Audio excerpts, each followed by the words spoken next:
So these contracts for me were kind of like Wayne Grow in Heat, where this guy had everything, but he still said, Wayne Grow messed up this heist that we were gonna do. Like I look at the music industry, not music and the love of music itself, but the music industry. I look at it like Wayne Grow, like I blame, you know, the loss of my mother partially on the entertainment industry.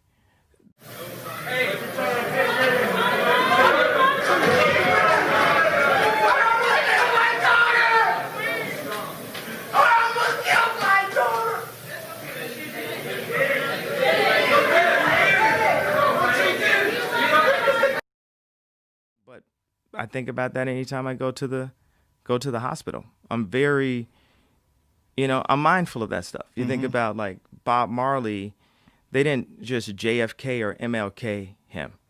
I post a picture of the screen at the hospital, and then I was asked to take it down. By who? People just call me. I'm forgetting exactly who asked me, but it was like they got to my management, they got to this, and they said, take that picture down. Like the hospital, it was in the weirdest place, so. What did they not like about the picture? I think it might have had some information on it that they didn't want to go out, like an address or something like that. And it's just like, but I don't want to go down these rabbit holes. I'm just saying, like, Michael Jackson not waking up one day, Prince not waking up one day, Bruce and Brandon Lee, Bob Marley, all of these things have crossed my mind, as I'm going and saying I need to innovate what these contracts are, not just for me, but for all artists. It's not about me getting my masters back. It's about freedom. And I say on a new song, I say, if I would put myself in harm's way to get my masters, they would put themselves in harm's way to stay the master. And there's a complete parallel to the way the music industry works and the way the world currently works and the influence that America has on other countries and the way governments work. The influence and the way government and the way people in power, in control, deal with, disaster relief, deal with Haiti, deal with the Bahamas. Like, where is the money going? Why aren't things being built?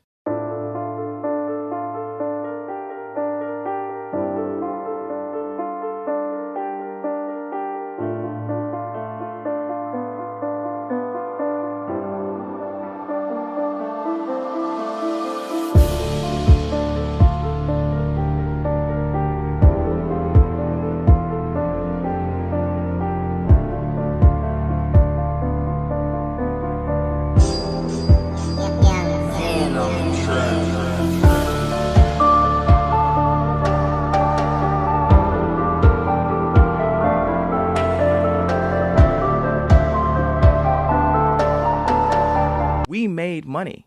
So if money is the key to all people's happiness and will solve everything and everyone's doing things for money, let's just make more money. But it's not about making more money. It's about keeping poor people poor and rich people rich and keeping people in their place. And right now, we're experiencing the fall of Rome, or the Titanic has now hit a glacier. And there's people who would prefer to go down with the Titanic than to get on a lifeboat because they don't want to get seawater on their dress or on their nice outfit. The people are so programmed and brainwashed. But you see this character that's made for black people to idolize, that was designed by a white person and put out by a white company. So it's controlling the narrative to say, we're going to show you Harriet Tubman, we're not going to show you Nat Turner. And they do it every chance they get. Maleficent, they called her race of people the Moors. And the Moors are, and I just saw it again. I was just like, yo, if you erase our history. Like most black people, we don't know where we come. We think we came from slaves. We don't know our bloodline. And we're given Black History Month and we take that like it's some gift to us. No, it's a programming to us. Racism doesn't end until we get to a point where we stop having to put the word black in front of it, because it's like we're putting the rim a little bit lower for ourselves. Like it's when I say I'm the second wealthiest black man in America, like why do I have to say that? Because obviously if we just go on wealth, period, of what we call wealth, like financial wealth, that scorecard, I'd be like I'm the 78th wealthiest man in America, but we shouldn't have to have a special box, a special month, because also what they show in Black History Month is us getting hosed down, reminding us that we were slaves. Like, what if we had, remember when I cheated on you month? Like, remember when you first found the text messages? Remember, how does that make you feel? It makes you feel depleted and defeated. And that's just a programming, but that program is inside of the curriculum. It's inside of the media. Plan B and Planned Parenthood were planned by a eugenics that set out and said out loud, I'm doing this to kill the black race and to create population control. If we... Wait a minute, what are you saying? There are 1,000 black children aborted a day, daily. We are in genocide. So more black children have died in the past since February than people have died of COVID. And everyone wears a mask. So it's a matter of where are we turning a blind eye to? Like the media can control, a lot of times it has control what we care about. Meaning there was a time where people were caring about it. And now the media says don't care about it. But these people, it still hasn't been solved.